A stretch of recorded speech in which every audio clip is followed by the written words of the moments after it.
grande sucesso na CNN americana, faz sucesso por aqui também. Nós temos, como você já sabe, o objetivo de apresentar temas relevantes com visões distintas, diferentes, sobre o mesmo assunto. Tudo para você construir a sua opinião, a sua forma de pensar. Os debatedores têm total independência e a opinião deles não reflete a posição da CNN. Vamos à vinheta. Participam comigo, já estão apresentados aqui na tela, a advogada Gisele Soares e o advogado Tiago Anastácio. Minha gente, em entrevista exclusiva para a CNN Brasil, o advogado Frederico Wassef anunciou que vai deixar a defesa de Flávio Bolsonaro no caso do ex-PM Fabrício Queiroz. Foi numa casa de Wassef, em Atibaia, interior de São Paulo, que Queiroz foi encontrado. Em um tweet, logo depois da entrevista, Flávio agradeceu ao advogado. Ele escreveu o seguinte: nós estamos mostrando a lealdade e a competência do advogado Frederico Wassef são ímpares e insubstituíveis. Contudo, por decisão dele, contra a minha vontade, acreditando que está sendo usado para prejudicar a mim e ao presidente Bolsonaro, deixa a causa mesmo ciente de que nada fez de errado. Vamos ouvir também o trecho da entrevista em que Frederico Wassef revela em primeira mão que, a partir de hoje, deixa de defender o senador Flávio Bolsonaro no caso das rachadinhas. Eu tomei a decisão, eu liguei para o senador Flávio Bolsonaro e falei: Flávio, eu não vou mais continuar no caso, eu vou sair do seu processo, do PIC, e eu vou subestabelecer para um outro advogado sem reservas de iguais. O senador Flávio Bolsonaro não quis aceitar, pediu que eu ficasse, relutou. Eu falei: Flávio, eu não vou me permitir ser usado para prejudicar o seu pai, presidente do Brasil, e te prejudicar. Tiago Anastácio, o afastamento de Wassef do caso é uma maneira de preservar a família Bolsonaro? Suas considerações iniciais, bom dia. Bom dia, Rafael. Bom dia, Gisele. Bom dia. Antes de mais nada, Rafael, seja bem-vindo a esse tiroteio entre eu e a Gisele. Mesmo um tiroteio, é claro que sempre com muito respeito, carinho e admiração. Rafael, de coração aberto te falo como advogado há tantos anos. Trata-se de um dos momentos mais vergonhosos da história da advocacia e da advocacia que se pretende criminal brasileira. Sempre se confundiu o cliente com o advogado. Sempre se confundiu o advogado notável, ou seja, digno de nota, com o cliente poderoso, eventualmente poderoso, sem se conhecer as mazelas da advocacia e os dramas que nós vivemos cotidianamente, defendendo pessoas carentes, entrando nos presídios, sofrendo muitas vezes ameaças, injustiças, encontrando aquelas coisas que a justiça criminal brasileira ainda tenta evitar, mas nós sabemos que é muito difícil, que é a incompreensão. Agora, é a primeira vez que eu vejo uma testemunha relevante, digna até de hashtag, né? Aonde está o Queiroz, aparecer no escritório ou no domicílio aonde estava registrado o escritório de um advogado. E depois nós percebermos o total desligamento dessas pessoas com a realidade. Todos trazendo para um eu monárquico a discussão do nós, o nós querem nos prejudicar, enquanto na verdade nós estamos vendo um fio de novelho aí que, se puxado, muito provavelmente trará muita coisa à tona. Eu nunca pensei que veria um advogado escondendo alguém dentro do seu escritório, e o pior, depois dizendo que não sabe como a figura apareceu lá, mas depois entrando em contradição com suas próprias versões, dizendo que sairá do caso um caso em que ele não esteve fundamentalmente. Nós não sabemos dele como advogado atuando na defesa, mas tão somente fazendo um diálogo, um leve e trás entre as coisas que aparentemente aconteciam entre São Paulo, Atibaia, Rio de Janeiro. Sempre Atibaia. Até eu queria perguntar para a Gisele depois o que acontece com Atibaia, uma cidade tão agradável que parece que tudo que há nos escaninhos da República acabam em Atibaia. Eu estou muito preocupado, creio que a Ordem dos Advogados haverá de ser bastante firme sobre isso, até porque nós estamos, mais uma vez, vendo o mais do mesmo. Né? Parece que a nossa República não vai para frente. Vejam só a gravidade. O Queiroz estava na casa do advogado do Flávio Bolsonaro. O Queiroz estava em contato com o tal do Adriano, que foi executado na Bahia. Esse advogado, sempre depois desses fatos, imediatamente ia para o Planalto conversar com o Bolsonaro. É só fazer a cronologia, né? A análise de Cronos do tempo do Titã pai de Zeus, para que nós olhemos e falemos, opa, toda a promessa de mudança parece que não mudou nada. Então, é muito triste, Rafael. Doutora Gisele, o afastamento de Wassef do caso, vou repetir a pergunta, é uma maneira de preservar a família Bolsonaro? Bom dia. Bom dia, Rafael, bem-vindo. Bom dia, Thiago. Bom dia, querido. Realmente, o anúncio foi um anúncio bastante contundente. Ontem eu assisti a entrevista ao vivo, quando estava sendo transmitida. Ouvi as palavras do advogado. Ele, inclusive, mostrava documentos ao longo da sua fala. Deu respostas às perguntas do Caio Junqueira de forma completa, muitas vezes até ele dizia, não, eu preciso retomar a cronologia desses fatos para poder explicar essa situação. As colocações principais do advogado foram justamente de que ele não é advogado do Queiroz, que ele é advogado de Flávio Bolsonaro. Ele se referiu a Flávio Bolsonaro, meu cliente, disse inclusive ter procurações de Flávio Bolsonaro para fazer essas defesas, deu inclusive datas específicas de quando assumiu a defesa de Flávio Bolsonaro.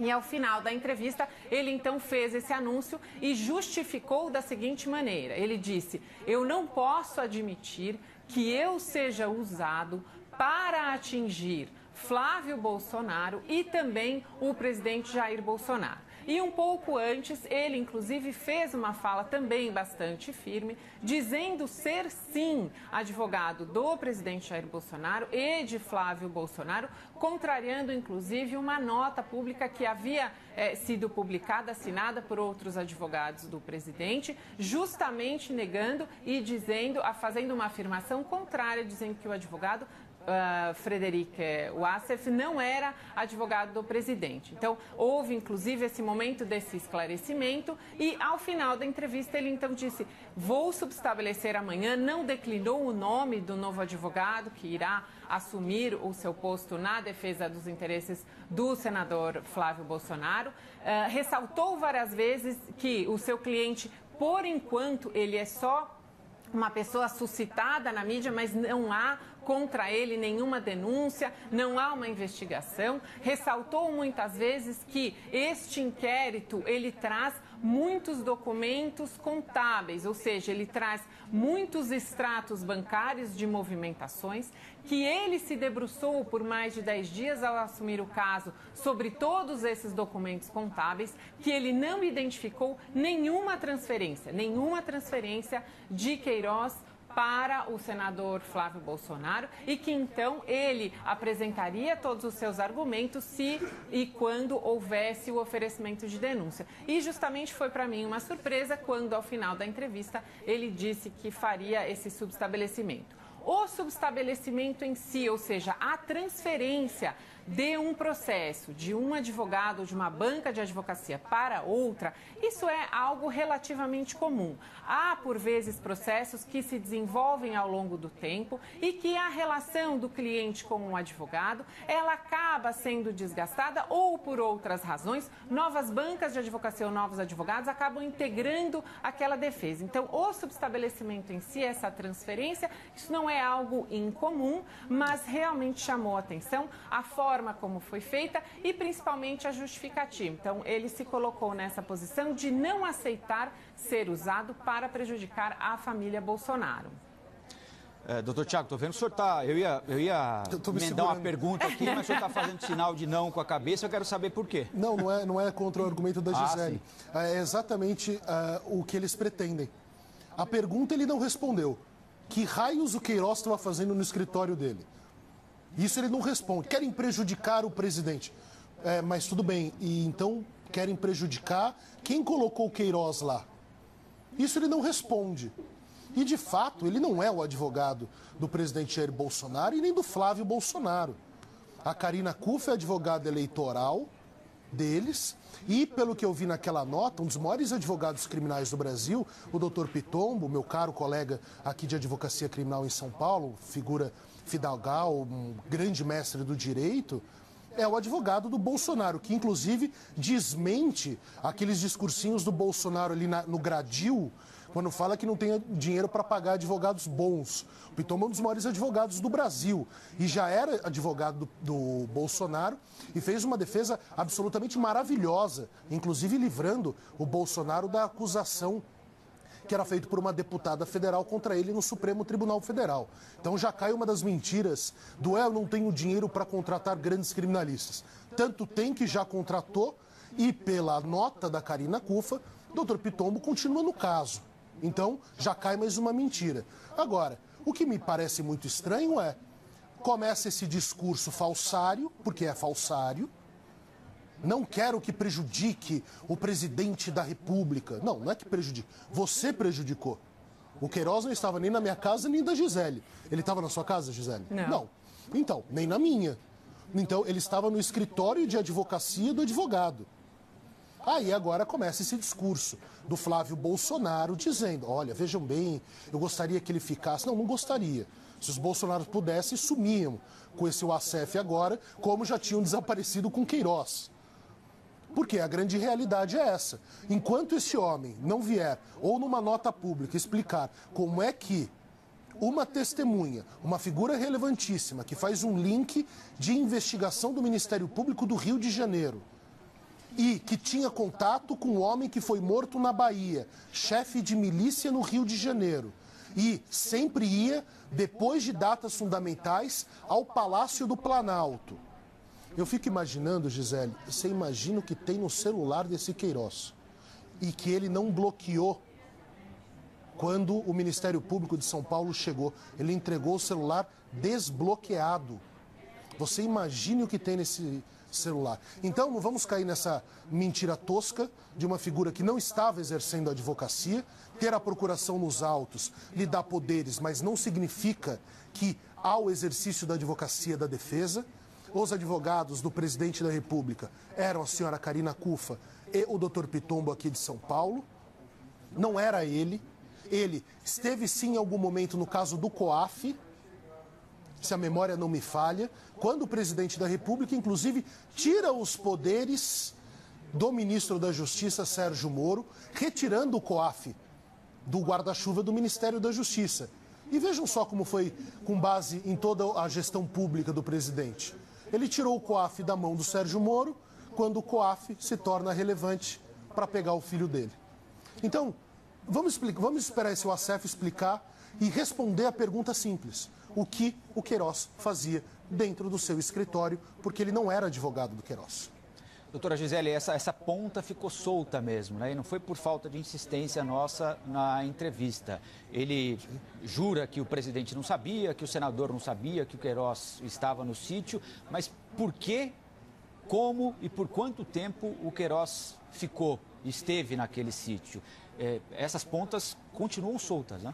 Exatamente. As respostas dele foram respostas absolutamente peremptórias, dizendo que não poderia comentar sobre esse assunto, porque ele prejudicaria as investigações, porque ele prejudicaria, inclusive, a defesa do próprio Queiroz, mas em um dado momento da entrevista ele disse que um dia ele irá revelar toda a verdade, que ele o fará justamente para dissuadir todas essas suspeitas que o cercam. Então, a crítica do Thiago é uma crítica importante e acho que a gente tem que, inclusive, Thiago, dividir em duas partes. Uma delas é a crítica com relação aos fatos em si, com relação a essa investigação. Então, é uma investigação que abarca 74 servidores da Alerj, todos sob esse mesmo objeto da rachadinha, ou seja, da recepção dos salários integrais por pessoas, por servidores de carreira e também por servidores em cargos de comissão que recebem os proventos integralmente e parte deles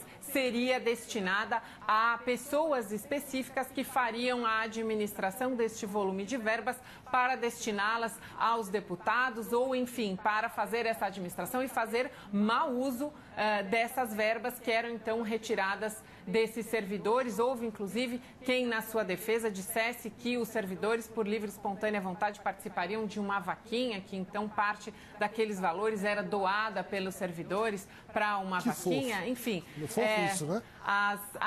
As defesas são as mais variadas. Então, há essa necessidade de verificação realmente deste inquérito para que todos esses 74 sejam, inclusive, investigados. Essa foi uma informação que foi bastante ressaltada na entrevista pelo advogado, justamente porque ele disse que há um escalonamento de valores, que esses valores começam em 50 milhões de desvio e que o Queiroz seria esse último da lista dos 74 que teria desviado 1,2 milhão, que o advogado, em um dado momento, explica na entrevista que seriam 600 mil reais que estavam explicados e documentados em toda aquela documentação contábil. Então, essa é uma investigação que precisa ser feita. A outra crítica que o Thiago faz, que é uma crítica bastante relevante, aí uma crítica que nos atinge diretamente, é justamente o modo como os advogados vêm conduzindo e vêm orientando os seus clientes, vêm desempenhando as funções da advocacia. Essa, inclusive, eu acho, Thiago, é a crítica mais pertinente, mais importante.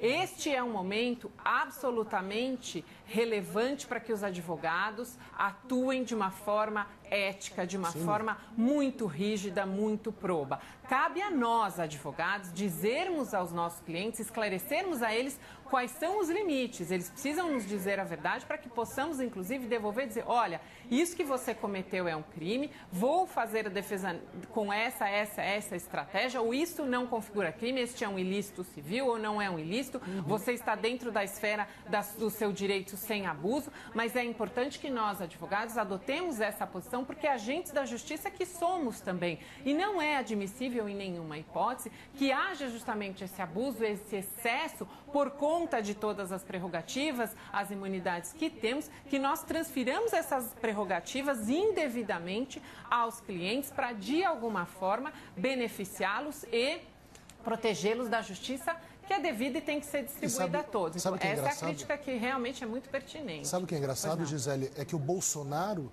veja a curiosidade, parece que kármica, Rafael, também. O Bolsonaro queria que quebrassem o sigilo do advogado do Adélio. E falando, é um absurdo esse tipo de sigilo. E o Queiroz escondido na casa do advogado dele. Vejam só a barbaridade da mentira que é jogada na nossa cara cotidianamente. Eu quero colocar mais um trechinho da entrevista aqui para a gente debater, claro, mostrando que o advogado Frederic Wassef declarou ainda que omitiu todas as informações sobre o paradeiro de Fabrício Queiroz ao presidente Jair Bolsonaro. Nunca, jamais, o presidente da República, Jair Bolsonaro, soube ou teve conhecimento desses atos, desses fatos. Essa é minha inteira responsabilidade. E eu assumo essa responsabilidade hoje ao vivo em rede nacional de televisão. Eu omiti estas informações do presidente da República. Eu omiti estas informações do senador Flávio Bolsonaro. E mais adiante, eu sei que talvez algumas pessoas agora não acreditem nisso, mas o momento oportuno e o dia que eu puder dizer o porquê que eu omiti, eu lhe garanto, Caio. Doutor Tiago, a suposta omissão desse tipo de informação pode provocar um afastamento entre o presidente e o advogado? É o tipo de informação que um advogado costuma esconder de um cliente ou pode esconder de um cliente, por exemplo? Então, Rafael, claro que não. Nós estamos falando aqui de uma mão de duas vias. A relação advogado-cliente é algo que deve ser veraz, algo que deve ser verdadeiro dos dois lados. Isso se trata de uma grande barbaridade, né? Nós estamos aqui discutindo um ato absurdo de um advogado que se diz advogado, mas depois volta atrás e diz que não é advogado. E que os advogados que de fato estão no caso dizem que ele não era advogado. E aí a testemunha do caso que ele talvez fosse advogado e estivesse no escritório dele, e nós ficamos perdidos com o advogado dizendo, um dia eu direi quando eu puder. Não, claro que não. Acho que a Ordem dos Advogados deve imediatamente investigar essa conduta que é gravíssima. Não haveria problema até, Gisele, nessa advocacia mais simples, mais singela, que um cliente perdesse o emprego, fosse expulso de casa e falasse para o advogado, doutor, a sua casa é grande aí, posso ficar um dia no quartinho? Não me parece elegante, não me parece correto, mas não haveria mal nenhum. Agora, a testemunha do caso que o Brasil inteiro perguntava, cadê o Queiroz, aparece na edícula da casa do advogado. É uma piada isso, né? Eu acho que a Ordem dos Advogados tem que ser firme e rápida, exatamente para que este advogado entre em estado de defesa, e eu digo processualmente, para que ele fale. Porque aí sim ele terá autorização para falar, se advogado do caso ele realmente fosse. Embora eu ache, Gisele, que não é necessário que ele esteja no caso ou com procuração, com poderes outorgados, para que ele tenha o sigilo. Creio que no momento em que ele conversou com alguém, já se aciona o sigilo do advogado. Mas em estado de defesa, e ele precisa explicar essa conduta na Ordem dos Advogados, porque nós podemos estar, inclusive, diante de um crime de obstrução de justiça, segundo a lei de crime organizado. Então, é necessário que aí as autoridades públicas e também a nossa Ordem dos Advogados haja rápido para verificar isso daí, porque é coisa séria. Esse assunto é sério, mostra, obviamente, uma grande hipocrisia. Querem a quebra de um celular de um advogado porque foi defender o maior caso de repercussão da época, mas usam desse mesmo sigilo. Olha que curioso, Rafael. Eles queriam atacar o sigilo dos advogados para fazer aquele discurso, aquele proselitismo sobre o Adélio ter alguma ligação com as esquerdas. Mas usaram desse sigilo propositadamente para esconder a testemunha que pode levar à bancarrota a família Bolsonaro. É uma grande barbaridade o que nós estamos vendo.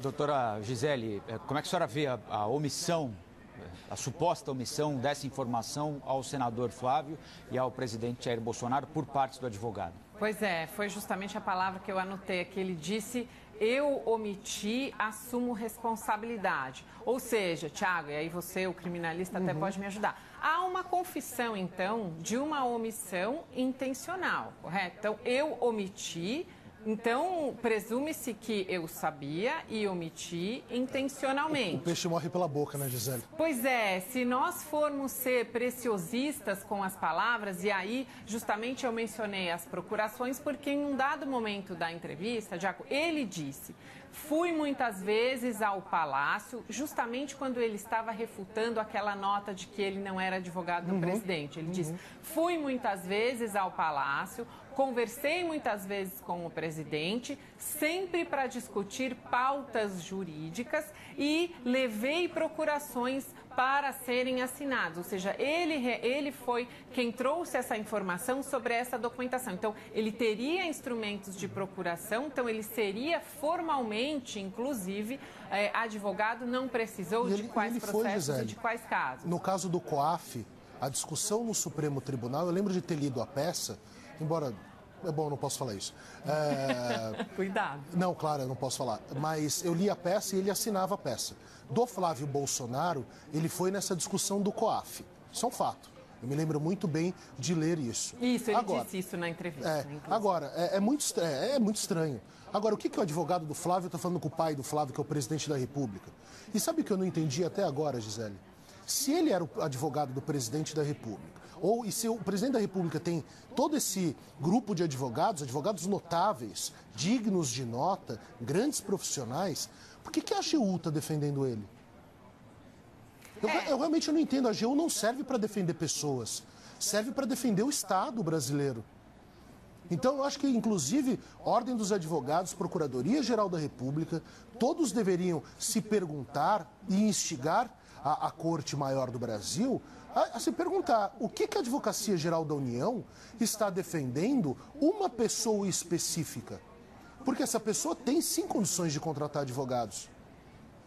Quero só a doutora Gisele para concluir, para depois a gente Desculpa, mudar Rafael, perdão. Não, eu concordo. Perdão. Essa interferência de competências, é preciso que todos os agentes públicos esclareçam quais são esses limites, né, Tiago? A começar, inclusive, pelo próprio Supremo Tribunal Federal, que hoje, num inquérito das fake news, age como investigador, como promotor, agirá possivelmente como juiz. Pode ser até que o ministro Alexandre de Moraes mande esse inquérito para o Ministério Público já com uma minuta de denúncia, já que ele vem tomando e se arvorando nesses atos todos próprios de polícia e alijando o Ministério Público. O Weintraub já caiu, né? Pois é, mas o Weintraub até é uma curiosidade, Tiago. Desculpa, Rafael, vou fugir um pouquinho do tema. A gente vai, só para avisar vocês que esse é o nosso próximo tema. Ah, tá bom. Só para começar, então, fazer uma provocação aqui para o Tiago. É curioso, Tiago, que a fala do ministro Weintraub, que é justamente aquela fala em que ele diz que todos os vagabundos de Brasília deveriam ir para a cadeia, a começar pelo STF, está encartada neste inquérito cujo objeto é fake news. E aí a minha dificuldade de onde é que estaria a fraude nessa fala, já que é uma fala que, inclusive, foi feita de forma pública. O vídeo, inclusive, que captou essa mensagem, essa imagem, ele foi divulgado. Então, vai ser o nosso próximo tema. Eu vou trazer as outras críticas, mas só para pontuar com relação ao ministro Weintraub. Então, só para concluir, Tiago, realmente essas competências precisam ser melhor delimitadas, inclusive a função dos advogados. É preciso que este seja um momento realmente de redefinição de cada competência, de cada órgão, para que todos hajam em harmonia e para que possamos realmente saber quais são as respostas a essas perguntas, especialmente porque é que o Queiroz estava hospedado neste lugar em Atibaia. O que é que tem em Atibaia de tão interessante para que todos, curiosamente, vão para lá? É, né, o triângulo das bermudas da ética brasileira. Bom, como eu já tinha anunciado, a gente vai mudar de assunto, então vamos deixar o Queiroz um pouquinho de lado por pouco tempo para falar do Abraham Weintraub, ex-ministro da Saúde, que está desde o sábado de manhã nos Estados Unidos. Ele entrou no país usando um passaporte diplomático, um documento que só pode ser utilizado por pessoas que são ligadas a governos. Apesar de anunciar que não seria mais o ministro da Educação, na quinta-feira, no final da tarde, quando ele publicou em redes sociais aquele vídeo se despedindo do presidente da República, pediu um abraço e tudo mais, a exoneração, formalmente, ele deixou de ser ministro só no sábado, 11h50 da manhã, depois de colocar em redes sociais que já estava em solo americano. Por esse motivo, já existe uma denúncia protocolada na Embaixada dos Estados Unidos para descobrir se o Weintraub agiu de má fé ao viajar com um visto que ele e muita gente no governo sabiam seria cancelado imediatamente após a exoneração do cargo no Diário Oficial. A minha pergunta a vocês, doutora Gisele, doutor Tiago, é a seguinte: a ida de Weintraub aos Estados Unidos traz mais vantagens ao próprio ex-ministro ou ao governo? Como eu comecei a última pergunta com o doutor Tiago, eu quero começar essa com a doutora Gisele. Pois é, Rafael, o primeiro desafio é justamente o uso desse passaporte. E aí, pensando se eu fosse advogada do Weintraub, qual seria o meu conselho a ele? Por quê? Veja que situação complexa. Houve um anúncio verbal de que ele deixaria o ministério. Mas, documentalmente, formalmente, enquanto não é feita a publicação no Diário Oficial da sua exoneração, ele ainda está lotado e ocupando aquele cargo de ministro. Então, essa justamente deve ter sido a dificuldade na decisão de uso desses passaportes. Isso porque ele, documentalmente, formalmente, ao entrar nos Estados Unidos no sábado, antes da sua exoneração formal, ele ainda portava esse passaporte diplomático e este era realmente o documento legalmente válido, embora a situação fática fosse outra. Esses são muitas vezes os desafios de nós advogados, em que a situação fática acontece antes da situação formalizada. E justamente nesse interregno temporal é muito preocupante, é muito difícil e desafiador de saber qual a melhor decisão a ser tomada. Por isso, realmente, é que há uma necessidade de aproximarmos esse período dos fatos e da formalidade desses fatos. Então, a entrada nos Estados Unidos do ministro, neste momento específico, com aquele passaporte, entendo que documentalmente tenha sido correta. Com relação à pergunta se há vantagem ou desvantagem, o ministro anunciou que deixou o cargo e foi aos Estados Unidos justamente porque será indicado, eu não sei se já foi empossado nesse novo cargo, há uma série de formalidades, né, Tiago, para que ele possa então assumir a diretoria executiva do Banco Mundial. Então, acredito que ainda que tenha iniciado esse processo, ele ainda não foi concluído. Então, ele foi aos Estados Unidos justamente para tomar conhecimento e para adotar os procedimentos para assumir esse cargo na diretoria executiva do Banco Mundial. E aí, então, tecnicamente, fez o que realmente era correto a se fazer, mas fica esse questionamento porque ele mesmo já havia anunciado antecipadamente, verbalmente, a sua saída.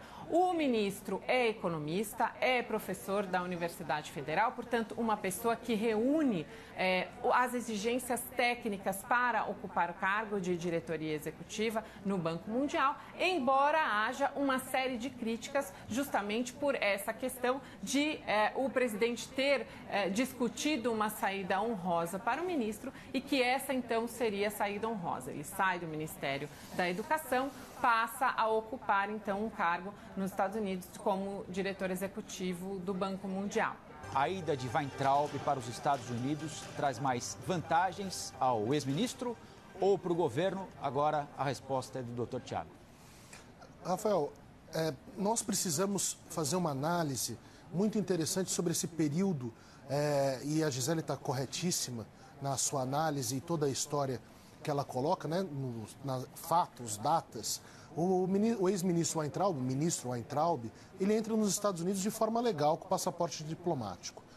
Essa história do passaporte diplomático é mais uma das vergonhas que o PT deixou à República. Todo mundo tem um passaporte diplomático. Isso é uma piada. Parece que até a prezada tem passaporte diplomático. Gisele, por que a prezada tem passaporte diplomático? Mas tudo bem. O ministro Weintraub, ele de fato tem todos os requisitos para o cargo, até mesmo porque o cargo não exige que se fale português com correção. Então, ele vai muito bem no Banco Mundial. E ele está em Washington. É mais um caso de alguém que cai para cima.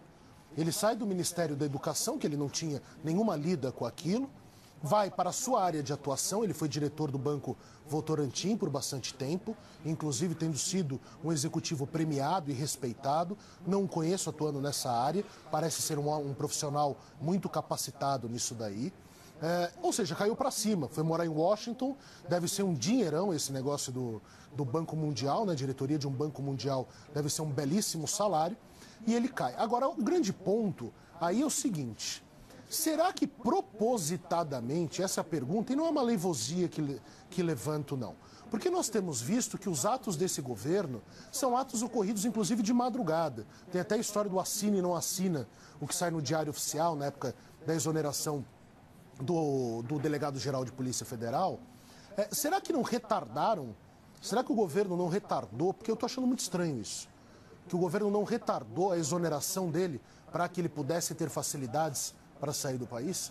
Isso é algo que precisa ser investigado.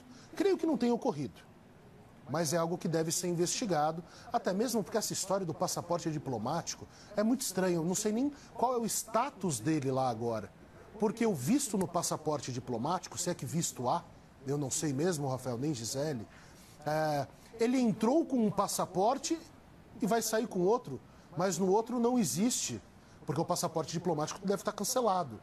Não existe entrada. Vejam só a situação jurídica que ele se coloca, né? Uma situação muito estranha, Rafael. É preciso conhecer os fatos com um melhor alinhamento, uma melhor descrição sobre eles, para que nós possamos fazer uma análise. Eu realmente não entendo, porque se ele deixou de ser ministro, o passaporte diplomático deve ser cancelado. Embora a gente saiba que no Brasil tem muita gente aí com passaporte diplomático, inclusive líderes religiosos com passaporte diplomático, que é uma vergonha nacional, né? Ele publicou agora, Tiago, Gisele, uma mensagem, o ex-ministro Abraham Weintraub, a gente vai inclusive mostrar agora aqui, dizendo o seguinte: agradeço a todos que me ajudaram a chegar em segurança aos Estados Unidos, seja aos que agiram diretamente, foram dezenas de pessoas, ou aos que oram por mim. Aí ele fala uma bobagem qualquer aqui a respeito do lugar onde comeu. Mas eu queria agora, então, retomando a palavra para a doutora Gisele, quando ele diz aqui, doutora Gisele, agradeço a todos que me ajudaram a chegar em segurança aos Estados Unidos. Aí ele abre parênteses, foram dezenas de pessoas. Ele, na condição ainda de ministro da Educação e com a exoneração vindo exatamente minutos depois de ele ter colocado os pés nos Estados Unidos, não fica a imagem para a sociedade de que essa operação incluiu o próprio governo, que só o exonerou depois que ele tinha supostamente a segurança dele garantida nos Estados Unidos, porque ele agradece aqui a dezenas de pessoas como se ele estivesse tratando de uma grande operação de fuga, alguma coisa nesse sentido? Acho que não uma grande operação de fuga, mas uma viagem, ela exige realmente uma série de atos preparatórios. Então, o ministro, ele pode ter se referido a pessoas que o ajudaram em cenários muito distintos. Pode suscitar esse tipo de dúvida com relação a, então, pessoas que o ajudaram a fugir, como parte, inclusive, da imprensa tem divulgado que ele teria fugido para os Estados Unidos? Pode, mas pode também ter acontecido dele ter contado com a ajuda de uma série de pessoas para decidir essa viagem um pouco de afogadilho. Já havia realmente esse movimento de que ele sairia, ele mesmo faz esse anúncio na quinta-feira, mas a exoneração não é publicada, ou seja, pode ter ocorrido, então, de conversa com o ministro para dissuadi-lo de deixar o ministério, ou a tentativa de negociação ou de convite do seu substituto definitivo para que não houvesse a ocupação interina deste cargo. Nós não temos essas informações tão precisas, mas pessoas que o ajudaram podem tê-lo ajudado por uma série de razões distintas e numa série de matérias diferentes também. Ele pode ter sido ajudado em locomoção, ele pode ter sido ajudado em organização, em mudança, com relação a familiares, enfim. Mas é uma mensagem que realmente suscita essa dúvida e pode sim ainda dar ênfase a essa narrativa da fuga. Tiago? A minha preocupação não é o que o Weintraub fez. A minha preocupação é se existe um auxílio do governo que propositadamente o deixa ainda no cargo de ministro e com o passaporte diplomático para ele se esquivar. Eu também não me parece ser uma esquiva, né? O ministro Weintraub estava acusado de crime contra a honra. Ele não seria preso, a não ser que ele tenha envolvimento em alguma criminalidade organizada, como seriam a questão dos atos antidemocráticos, que eu espero que não tenha. E me parece que não tem. Ele só é um profeta, né? A questão dos vagabundos de Brasília serem presos, quem precisou fugir foi ele. Agora, é muito interessante analisar, fazer essa análise, né? Gente, o que está acontecendo com o Brasil? De novo a gente vai passar por isso? De novo. Teve todos os escândalos do PT, o presidente Michel Temer depois chega ao poder, já é denunciado, vai preso. Agora tudo isso, Flávio Bolsonaro, Jair Bolsonaro, o Acef, Queiroz, é tudo de... Será que a gente não vai mudar mesmo? Será que a gente vai continuar sempre andando na corda bamba de sombrinha, perdidos no meio de um tiroteio ético, moral, onde as pessoas se perdem, onde o direito passa a ser irrelevante, onde o respeito, a ausência de projetos, a gente não fala mais nada sobre projetos. Nada. Nada. Está se discutindo a competência do Supremo Tribunal Federal. A gente não consegue amarrar o próprio sapato. E a gente está discutindo o ajuste de um maquinário de altíssima precisão, que é o regimento interno de uma Suprema Corte. Então, assim, eu vejo, Rafael, vejo, Gisele, um país, mais uma vez, perdido e cada vez mais perdido. Porque nós estávamos buscando um herói, buscando alguém que salvasse a pátria. Agora nós temos 1 minuto para as considerações finais do grande debate de hoje, começando pela doutora Gisele. Aproveitando sua fala, Tiago, e o seu questionamento, de quem será a responsabilidade, então, por conta de toda essa confusão que vivemos atualmente? Será que é justo atribuir toda essa confusão ao presidente da República, às suas falas, à sua forma de agir? Ou será que todos os poderes estão realmente cometendo excessos aqui e ali e perdendo a sua função precípua, a sua função principal? Será que não é papel nosso, de cidadãos, exigirmos então que cada poder haja dentro das suas funções típicas, que a Suprema Corte haja principalmente no julgamento, que deixa as investigações para a Polícia Judiciária, que deixa as acusações para o Ministério Público, que deixa a defesa para a advocacia, que inclusive também merece uma nova postura, que exige uma nova postura neste momento. Deixemos as Forças Armadas fazerem o seu trabalho sem a todo momento acusá-los de tentativa de golpe, porque estão lá auxiliando o governo. Então, todos esses questionamentos devem ser feitos a todas as instituições e não exclusivamente ao presidente da República, que não pode assumir toda essa responsabilidade. Não é justo. Um minuto, doutor Tiago. Obrigado, Rafael. Obrigado, Gisele. Obrigada, Rafael. Não é justo colocar tudo no presidente Jair Bolsonaro. Eu acho que o presidente John Kennedy, assassinado em Dallas em 63, ele bem colocou: não pergunte o que o seu país vai fazer por você, pergunte o que você vai fazer pelo seu país. E nós estamos nessa situação hoje porque nós achamos e acreditamos e temos isso na nossa cultura, que nós estamos evocando líderes, estamos sempre aplaudindo e levando para a presidência da República aqueles que nos salvarão. Isso é uma mentira. Isso não é verdade. Nós precisamos de pessoas que apresentem projetos para o povo e o povo tenha capacidade de entendê-los. Não é por nomes, não é Bolsonaro, não é Moro, não é Lula, não é Ciro Gomes, não é Alckmin, não é Marina Silva, não é Luciano Huck. A questão são os projetos que são apresentados. E depois a fiscalização, porque urna não é pinico.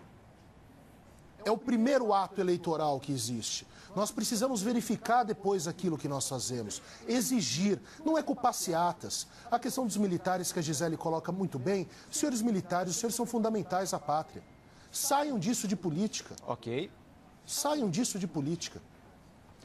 Eu quero agradecer ao Tiago Anastácio, à doutora Gisele Soares. Foi um prazer estar aqui com vocês, passar de espectador a mediador do grande debate. Nos vemos amanhã aqui, sem dúvida, nesse gostoso, talvez o único gostoso tiroteio.